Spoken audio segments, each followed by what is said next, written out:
roha madihamu dohot dame nasian di mata-mata dohot sian anakna Tuhan Yesus Kristus Tuhan Amin.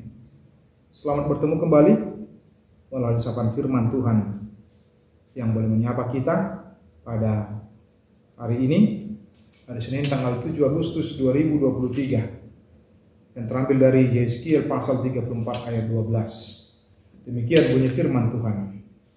Songon pangalului ni parmahan di punguanna, di hari uju di tonga-tonga ni biru-biruna akan mapari ibana.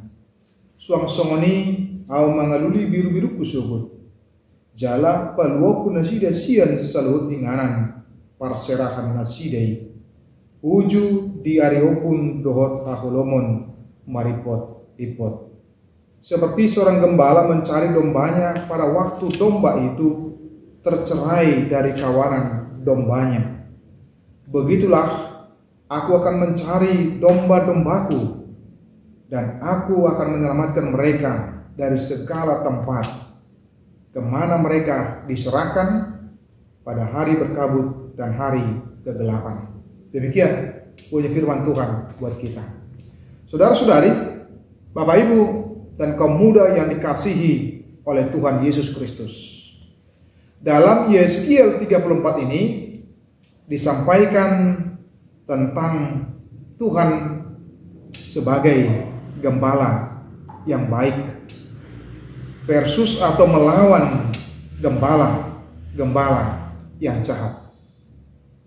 Gembala yang baik, dia akan memberikan hidupnya, dirinya untuk domba-dombanya.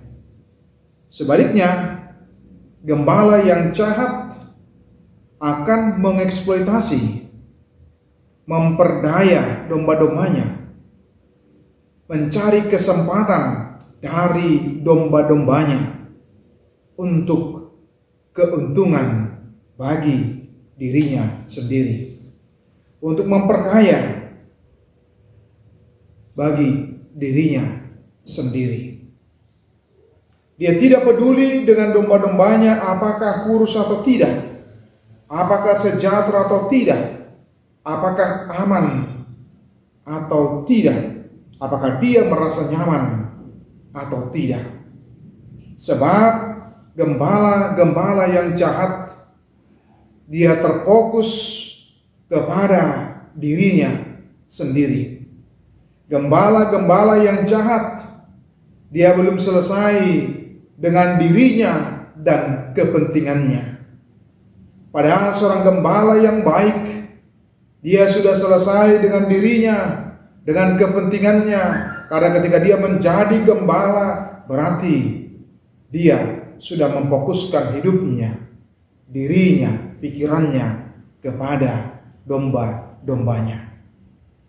Itulah yang menjadi kritik dari para Yeskiel pada waktu itu, ketika para raja-raja, ketika para pemimpin-pemimpin agama juga, mereka sibuk dengan kepentingan diri mereka sendiri, mereka sibuk memperbanyak pundi-pundi mereka sendiri, dan mereka tidak peduli dengan keberadaan, dengan situasi dan kondisi para domba-dombanya.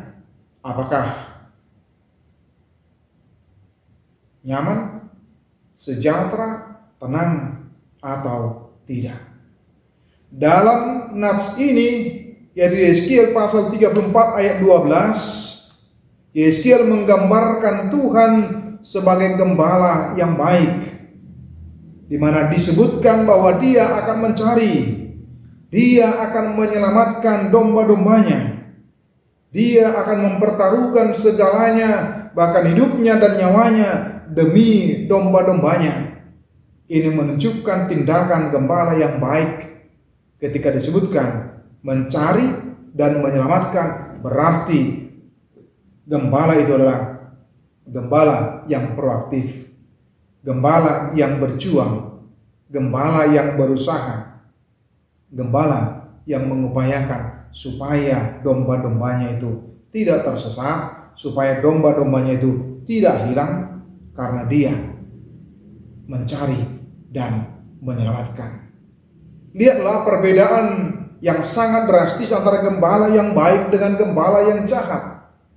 Ketika gembala yang jahat dia melakukan sesuatu, mengerjakan sesuatu adalah demi dan untuk kepentingannya sendiri, tetapi dia tidak peduli dengan domba-dombanya. Apakah sudah makan atau belum? Apakah sudah minum atau belum? Apakah kondisi sehatkah atau kondisi sakit? Lihatlah perbedaan yang sangat jelas. Gembala yang baik menganggap bahwa domba-dombanya sangat berharga, walau siapapun itu, tanpa pandang bulu, tanpa melihat statusnya, keberadaannya, tanpa dia pilih kasih, tanpa dia melihat wajah. Gembala yang baik akan melakukannya secara total, sepenuh hati dan sungguh-sungguh dalam melakukannya dengan sebaik mungkin. Dan itu terdapat dalam diri Tuhan Yesus sebagai gembala yang baik, di mana dia sampai memberikan hidupnya, nyawanya, darahnya demi dan untuk keselamatan kita sebagai orang yang percaya. Karena itu, mari ikutlah apa yang disampaikan oleh gembala yang setia, gembala yang baik itu kepada kita. Dan marilah kita juga menjadi gembala yang baik di tengah-tengah keluarga, di tengah-tengah profesi pekerjaan kita, di tengah-tengah lingkungan kita, di tengah-tengah kampus kita, atau dimanapun kita berada. Jadilah gembala yang baik terhadap sesama kita. Tuhan Yesus memberkati kita semua. Amin. Kasih karunia dari Tuhan Yesus Kristus serta kasih setia Allah Bapa dan persekutuan Roh Kudus memberkati dan menyertai kamu sekalian hari ini, esok, dan sampai selama-lamanya. Amin.